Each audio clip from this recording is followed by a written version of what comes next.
به نام خدا. سلام دوستان عزیزم، وقتتون بخیر باشه. پادکست صدای سکوت امروز رو با کتابی در حوزه کسب و کار و بازرگانی و موفقیت شروع میکنیم. راهنمای تهیه طرح کسب و کار، طرح جامع، تدوین چشمانداز پروژه قبل از اجرا، که نویسنده و مترجم این کتاب آقای مسعود شفیعی هستند.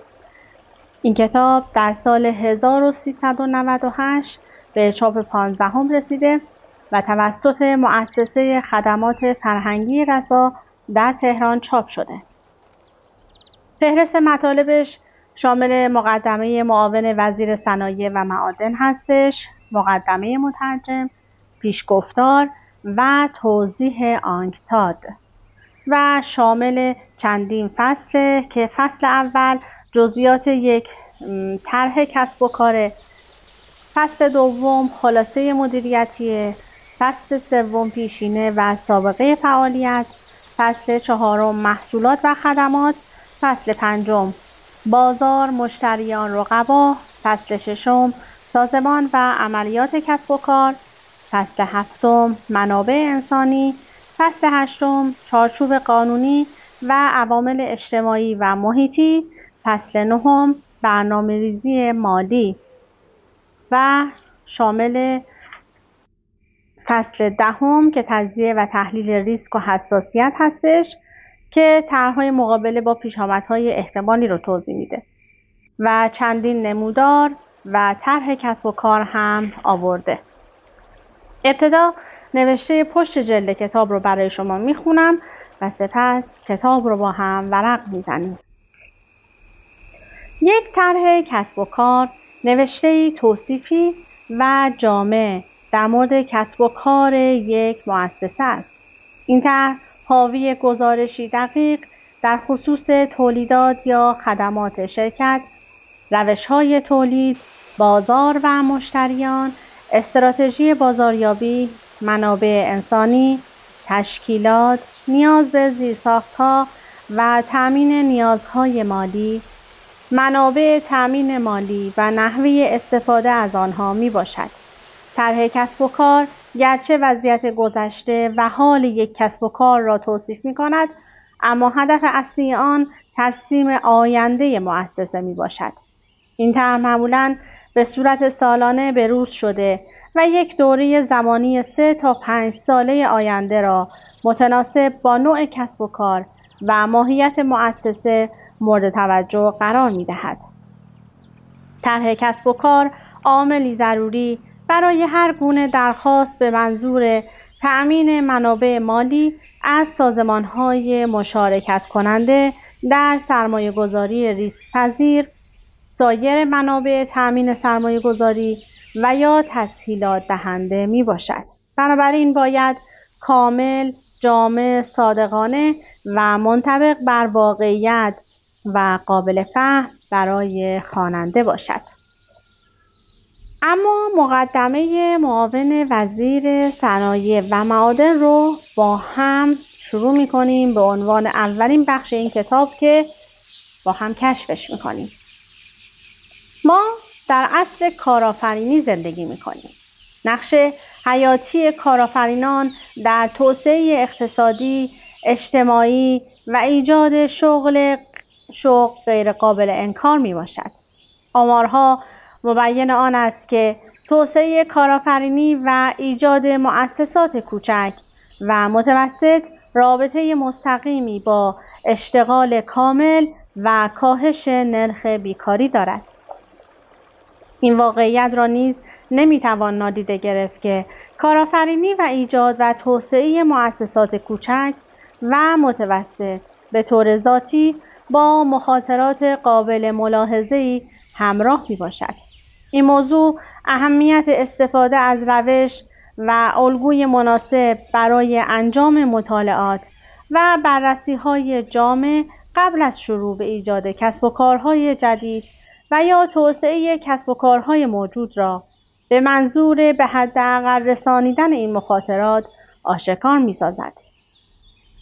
یک طرح کسب و کار بزینس پلن توأم با نگاه به آینده، تمرکز بر روی موضوعات کلیدی و مهم و ایجاد آمادگی برای مواجهه با مسائل، مشکلات، تنگناها و فرصتها و موقعیت‌های احتمالی است که وقوع آنها در فضای متغیر کسب و کار امری اجتناب ناپذیر میباشد.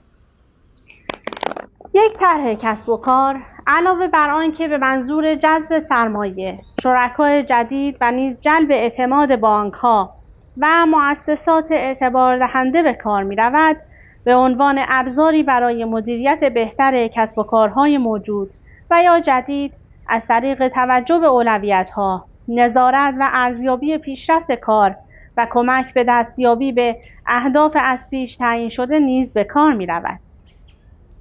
چنین طرحی کارآفرینان را قادر می‌سازد تا در مراحل مختلف توسعه کسب و کار را هدایت نموده و آمادگی‌های لازم را برای گذار از این مراحل کسب نمایند.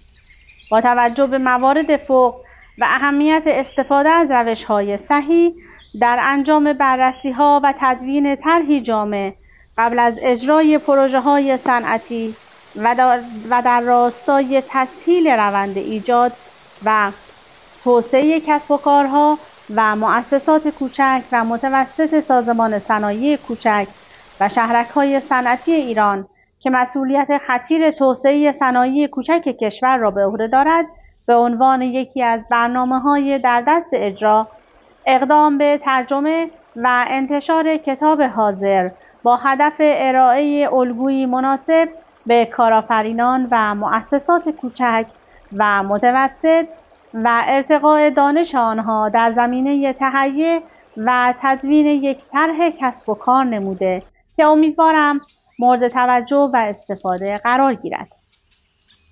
ولی الله افخمی، معاون وزیر صنایع و معاون و رئیس سازمان صنایع کوچک و شهرک‌های صنعتی ایران.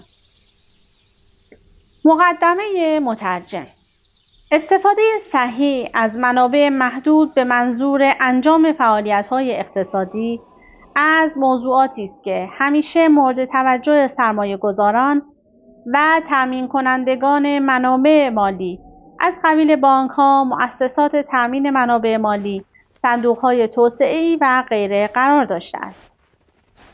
این امر به طور معمول از طریق انجام بررسی‌ها، برآوردهای جامع و تدوین چشم‌انداز پروژه‌ها قبل از اجرا و نهایتاً انجام ارزیابی‌های لازم و ارائه نتایج آن در قالب یک گزارش مکتوب، یعنی همان طرح کسب و کار، صورت می‌گیرد. طرح کسب و کار به لحاظ آنکه به عنوان ابزاری جهت ارزیابی و تصمیم‌گیری در مورد اجرا یا عدم اجرای یک پروژه به کار می‌رود، از اهمیت قابل ملاحظه‌ای برخوردار می‌باشد. به این ترتیب توجه به جوانب مختلف موضوع هنگام انجام بررسی‌های لازم، ترسیم دورنمای پروژه و ارزیابی آن نیز حائز اهمیت می‌باشد. واقعیت آن است که کمربند حمایتی که طی 2 دهه گذشته به لطف یارانه‌های ارضی، ریالی، مجوز عدم ساخت و اقدامات مشابه آن فعالیت‌های اقتصادی و صنعتی کشور را احاطه کرده و بعضاً ناکارآمدی آنها نیز به اثبات رسیده، فضای غیر رقابتی را برای فعالیت‌های اقتصادی و صنعتی فراهم ساخته است، به طوری که بسیاری از سرمایه‌گذاران صنعتی به دنبال تهیه طرح‌های به اصطلاح توجیهی جهت کسب سهمی از یارانه‌های فوق بودند. طرح‌هایی که علی‌رغم فقدان مطالعات جامع اولیه عموماً به دنبال نشان دادن برگشت سود قابل ملاحظه، توجیه اجرای طرح و به دنبال آن کسب منابع ارضی و ریالی جهت اجرای آن بدون توجه جدی به واقعیت امر و آینده آنها بودند.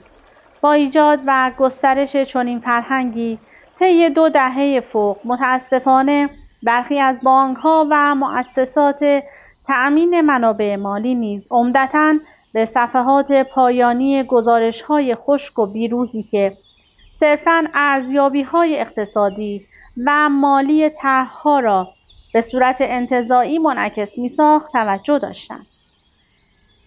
غفلت از سایر مسائل و موارد مهم در تهیه، بررسی و ارزیابی صحیح چنین طرح‌هایی از جمله توانمندی تیم اجرایی توسط تهیه کنندگان آنها طی سالهای گذشته از یک طرف و توسط دستگاه‌ها و مجریان دولتی و بانک‌ها از طرف دیگر و همزمان باز شدن تدریجی فضای اقتصادی صنعتی کشور و حرکت به سمت فضای رقابتی‌تر با انجام اقداماتی از قبیل حذف یارانه‌های ارزی، کاهش یارانه‌های ریالی، حذف تدریجی مجوز عدم ساخت و اعمال روش تعرفه‌ای و مواردی از این قبیل منجر به رکود فعالیت بسیاری از واحدهایی گردید که به ظاهر با توجیهات اقتصادی قوی مجوزها و تاییدیه‌های مختلف را کسب نموده، ولی عملاً فاقد توجیه فنی و اقتصادی لازم بودند. متاسفانه ادبیات دانشگاهی و کتب منتشره در این مورد نیز طی سالهای گذشته به گونه‌ای بوده که به جای اصلاح انحرافات فوق و تأکید بر مسائل مهم و اساسی هنگام تهیه و بررسی طرح‌ها به نحوی مؤید روش‌های جاری و معمول در کشور بوده است.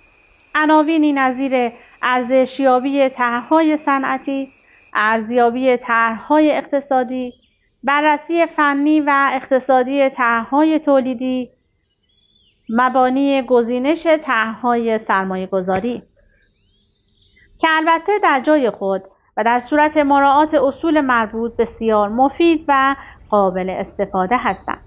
عناوین عمده کتب منتشره در کشور در این خصوص میباشند که بیشتر توجه و تاکید آنها نه بر فرایند تهیه طرح و توجه جامع به کلیه جوانب موضوع، بلکه بر ارزیابی اقتصادی و مالی نهایی آنها میباشد.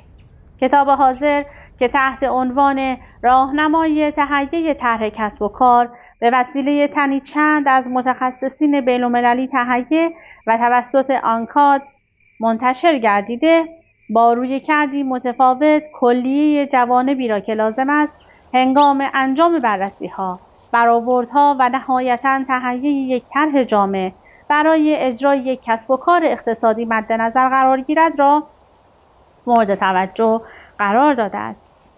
گرچه کتاب با عنوان کلی تهیه طرح کسب و کار و با قابلیت کاربردی برای کلیه کسب و کارها و فعالیت‌های اقتصادی اعم از تولیدی، خدماتی و غیره تهیه گردیده است، لکن با توجه ویژه به بخش صنعت به عنوان یکی از بخش‌های مهم تولیدی و ارائه مثال‌ها و نمونه‌های مفید در این مورد می‌تواند به خوبی مورد استفاده کارآفرینان صنعتی، اعم از ایجاد کنندگان واحدهای جدید و یا کسانی که به دنبال توسعه واحدهای موجود خود هستند قرار گیرد.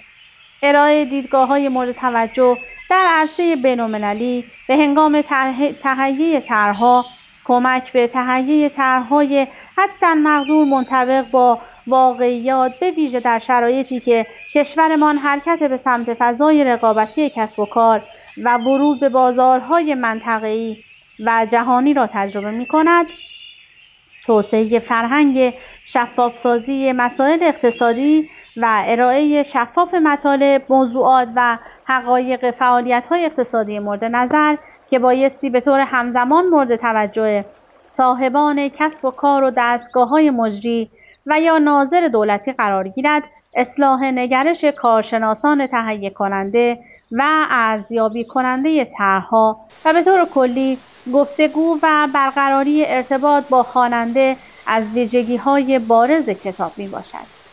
به منظور استفاده بیشتر خوانندگان و آشنایی آنها با معادل انگلیسی برخی از کلمات علاوه بر واژه‌نامه‌ای که در پایان کتاب وجود داشته، توضیحات لازم به صورت پاورقی نیز آورده شده است. این جانب که بر حسب وظیفه شغلی طی سالهای متمادی در وزارت صنایع و معادن مسئولیت بررسی و نظارت بر بررسی صدها طرح و پروژه صنعتی را به عهده داشته و شاهد نارسایی‌ها و کاستی‌های این قبیل طرح‌ها بودم، امیدوارم کتاب حاضر به عنوان کتابی کاربردی بتواند ضمن اصلاح دیدگاه‌ها و روش‌ها به کارشناسان، مشاورین صنعتی، صاحبان صنایع و فعالیت‌های اقتصادی در تهیه طرح‌های جامع اقتصادی و صنعتی منطبق بر واقعیات و در واقع چیزی بسیار فراتر و بیشتر از یک طرح توجیهی کمک کرده و نهایتاً با به کارگیری بهینه منابع محدود مالی کشور، اهم از منابع بخش خصوصی و بخش دولتی و نیل به توسعه اقتصادی و صنعتی نقش مؤثر و قابل ملاحظه ایفا نماید. امیدم که در مرحله اجرا و عمل نیز این امر محقق گردد.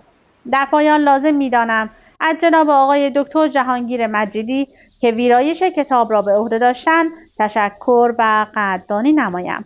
مسعود شفیعی، فروردین 1383. پیشگفتار: این کتاب در چارچوب پروژه کمک‌های فنی با هدف تقویت ظرفیت و توان کشورهای در حال توسعه از طریق فعال کردن منابع سرمایه‌ای مورد نیاز پروژه‌ها تهیه شده است. هدف این اثر آموزش مدیران میانی و ارشد در طرحریزی کسب و کار به عنوان یک کتاب مرجع و راهنما برای مؤسسات به منظور تهیه طرح کسب و کار توسط آنها برای ارائه به سرمایه‌گذاران، بانک‌ها و صندوق‌های تأمین سرمایه میباشد. این راهنما برای بسیاری از انواع کسب و کارها شامل پروژه‌های جدید، طرح‌های در دست اجرا یا برای توسعه شرکت‌های تولیدی یا خدماتی در مقیاس‌های مختلف شرکت‌های کوچک، متوسط یا بزرگ، مؤسسات با مالکیت فردی، شرکتی، شرکت‌های سهامی و شرکت‌های فعال در سطح محلی، ملی و یا بین‌المللی قابل استفاده میباشد. بنابراین اجتناب ناپذیر است که کتاب لیست تقریبی حداکثر موضوعاتی که در یک طرح کسب و کار لازم است را ارائه دهد. تحت راهنمودهای کلی کارپه، ساواند و آن نگوین، این راهنما توسط جورج مالکوتیس با همکاری رینهارد برنز، رین گربر، جان ون فیزیکاس، دیتمار کوک، آندراس راگاز و لوکاس شارر تهیه شده است. همچنین از نظرات و پیشنهادات پتری کویولا و همینطور شرکت کنندگان در چند کارگاه آموزشی که به منظور بحث در مورد طرح کسب و کار در سال 2001 در اوکراین تشکیل شده بود استفاده کردیم. آنگتاد از دولت نروژ که پروژه کمک‌های فنی را که در چارچوب آن این راهنما تهیه گردیده تأمین مالی نموده است تشکر می‌نماید. روبرت ریکو پرو، دبیر کل آنگتاد، ژنو، ژانویه 2003. توضیح: آنگتاد که اسپل انگلیسیش هست UNCTAD به عنوان کانونی برای کلیه موضوعات مربوط به سرمایه‌گذاری مستقیم خارجی و شرکت‌های فراملیتی در دبیرخانه سازمان ملل متحد عمل می‌نماید. در گذشته برنامه مربوط به شرکت‌های فراملیتی به وسیله مرکز ملل متحد در زمینه شرکت‌های فراملیتی در سال 1975 تا 1992 و بخش شرکت‌های فراملیتی و مدیریت دپارتمان توسعه اقتصادی و اجتماعی ملل متحد اجرا می‌گردید. آنگتاد به دنبال آن است که محیطی مساعد برای سرمایه‌گذاری‌های بین‌المللی و ایجاد و توسعه مؤسسات فراهم نماید. این کار از طریق مذاکره بین دولت‌ها، فعالیت در زمینه کمک‌های فنی، گرد هماهی‌ها، کارگاه‌های آموزشی و کنفرانس‌ها صورت می‌گیرد. عبارت کشور به صورتی که در این گزارش به کار می‌رود ممکن است حسب مورد به عنوان مناطق و نواحی مورد اشاره نیز به کار رود.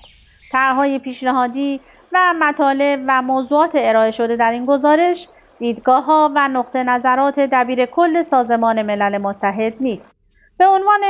به علاوه انتخاب گروه‌هایی از کشورها صرفاً با هدف ارائه آمار و تسهیل در تجزیه و تحلیل موضوع صورت گرفته و ضرورتاً به معنی قضاوت در زمینه مراحل توسعه یک کشور و یا یک منطقه به خصوص نمی باشد. اشاره به شرکت و فعالیت‌های آن نیز نبایستی به معنی تایید و یا صحه گذاشتن بر آن شرکت و فعالیت‌های آن توسط آنکتاد تعبیر گردد. معانی علامت‌هایی که در جداول به کار رفتند به شرح زیر است. علامت 2 نقطه نشان دهنده آن است که اطلاعات در دسترس نیستند یا به صورت مجزا گزارش نشده‌اند. در مواردی که اطلاعات در زمینه هر یک از عوامل مربوطه در جدول وجود ندارد، سطر مربوطه حذف شده است. علامت خط تیره نشان دهنده آن است که رقم 0 و یا ارزش آن ناچیز می باشد. علامت خالی در یک جدول نشان دهنده آن است که قلم اطلاعاتی مورد نظر قابل کاربرد نیست مگر آنکه توضیح دیگری داده شده باشد. علامت جدا کننده اسلش بین تاریخ‌ها به دوره زمانی اشاره می کند. علامت خط تیره بین تاریخ‌ها به دوره زمانی اشاره می کند. در مواردی که به دلار اشاره شده منظور دلار آمریکا می باشد. منظور از نرخ رشد سالانه تغییرات نرخ مرکب سالانه می باشد مگر آنکه توضیح دیگری داده شده باشد. ارقام جزئی و درصدها در جداول ممکن است به علت گرد کردن ارقام در جمع کل منعکس نشده باشد. استناد به مطالب به کار رفته در این تحقیق با ذکر محض مجاز می باشد. اما فصل اول، جزئیات یک طرح کسب و کار. 1. طرح کسب و کار چیست؟ یک طرح کسب و کار نوشته توصیفی است که من این قسمت رو در پشت جلد کتاب برای شما خواندم. قسمت دوم، چرا باید طرح کسب و کار تهیه کنیم؟ دلایل زیادی برای تدوین یک طرح کسب و کار وجود دارد که برخی از مهمترین آنها عبارتند از تدوین چشمانداز جامعی از کسب و کار. با تهیه یک طرح کسب و کار دورنمای جامعی از کسب و کارتان را با در نظر گرفتن تمامی موضوعات مربوطه تدوین و ترسیم می‌کنید. به عنوان مثال، طرح به شما کمک می‌کند تا مشتریان مورد نظر هدف را بهتر شناسایی نمایید. بخش‌های خاص مورد نظر از بازار را مشخص نمایید. استراتژی قیمت‌گذاری‌تان را شکل دهید و شرایط رقابتی که بایستی در آن شرایط برای موفقیت عمل نمایید را تعیین کنید. درک متقابل یکدیگر در گروه مدیریتی. دستیابی به درک مشترک توسط کلیه مدیران شرکت، به خصوص در مواردی که سیاست پیشنهادی درگیر کردن هرچه بیشتر مدیران در تهیه طرح کسب و کار است مهم می باشد. 3. برآورد و تعیین نیازهای مالی و درخواست برای تامین آنها.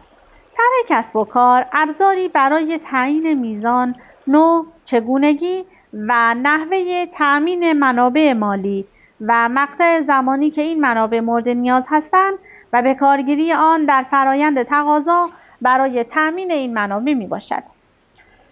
4. اخذ مصوبه هیئت مدیره و سهامداران. طرح کسب و کار وسیله‌ای برای کسب مصوبه هیئت مدیره و سهامداران می باشد. 5. جذب کارکنان جدید. 6. استخراج و تنظیم اهداف کارکنان. 7. اطلاع رسانی به کارکنان. 8. اطلاع رسانی به قرض دهندگان و اعطا کنندگان تسهیلات مالی. و 9. اطلاع رسانی به شرکای تجاری. اما بخش سوم، چه کسانی طرح کسب و کار را مطالعه می کنند؟ محتمل ترین افرادی که طرح کسب و کار تهیه شده توسط شما را مطالعه می کنند عبارتند از کارکنان کلیدی و مهم، اعضای هیئت مدیره و سهامداران شرکت، شرکای تجاری، قرض دهندگان و سرمایه‌گذاران فعلی و آتی. اینکه چه بخشی از طرح کسب و کار بایستی بین چه افرادی توزیع شود یا در اختیار چه کسانی قرار داده شود بستگی به محرمانه بودن آن بخش و مسئولیت پذیری و تعهد افراد مربوطه دارد. اگر در طرح کسب و کاری که تهیه می‌کنید تصمیمات و اطلاعات استراتژیک وجود دارد، بایستی از توزیع نسخه‌های آن خودداری کنید و آن را تنها به افرادی بدهید که به آنها اطمینان دارید اطلاعات آن را بدون اجازه شما به دیگران نمی‌دهند.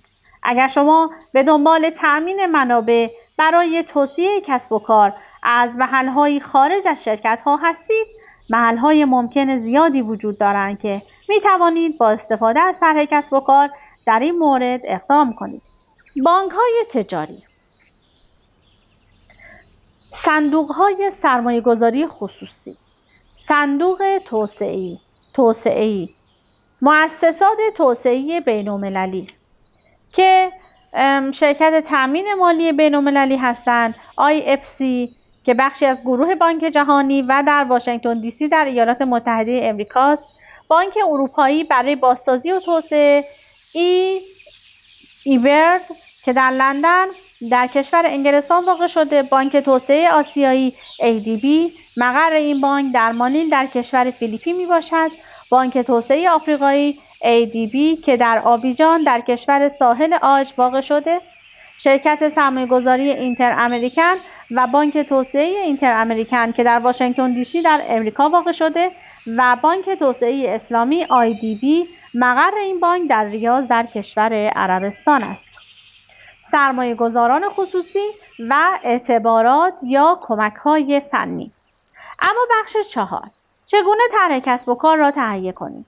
چه کسی باید طرح کسب و کار را تهیه کند؟